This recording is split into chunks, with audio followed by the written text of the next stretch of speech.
नमस्कार मंडळी. गोड खायला कोणाकोणाला आवडतं?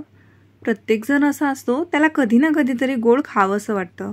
मग अगदीच गोड पदार्थ बनवतो म्हटलं तर मग तासनतास दूध घोटत बसणं किंवा मग एखादे काही साखरेचा पाक करून कुठली रेसिपी करणं थोडंसं कंटाळवाणं किंवा मग लेंदी काम राहतं, खूप टाईम जातं. पण अशा वेळेस जर अशी रेसिपी मिळाली तर जी अगदी 2 मिनिटात बनून तयार होईल बघा. त्यासाठी आपण घेतल्या इथे शेवया. ह्या विकतच्या शेवया मिळतात ना, त्याच आहेत. आता आपल्याकडे विदर्भामध्ये किंवा महाराष्ट्रामध्ये उन्हाळ्यात साठवणीच्या पदार्थामध्ये शेवया बनवल्या जातात. तुम्ही त्या वापरल्या तरीही चालतील. तुपामध्ये छान अशा भाजून घ्यायच्या. काही आता आवडीनुसार ड्रायफ्रूट्स घालायचे, जसं काजू, बदाम. आणखी कुठले तुम्ही घालू शकता. अर्धा लिटर दूध घालतोय. दूध कुठलंही घाला, गाईचं, म्हशीचं, पॅकेटचं, तुम्हाला जे वाटतं ते.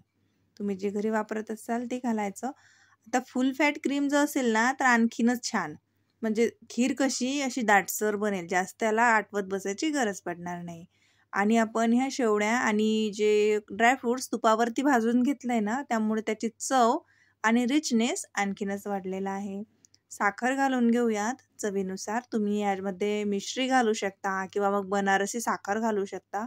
शक्यतोवर गूळ नका घालू, कारण दुधाचा पदार्थ आहे, तर मग गूळ घातला की प्रोसेस बदलेल आणि अशीच जर केली तर दूध फाटू शकतं.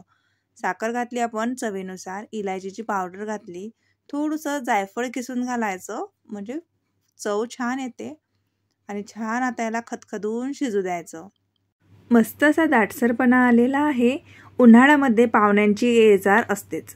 घरी नणंदबाई येतात किंवा आपण माहेरी जातो, तर मग भावजईसाठी काहीतरी करायचं म्हटलं तर असं 2 मिनिटात करायचं. घरी नणंदबाई असल्या त्याही खुश आणि आपण माहेरी गेलं तर भावजईसुद्धा खुश की नणंदेने माझ्यासाठी काहीतरी बनवलं.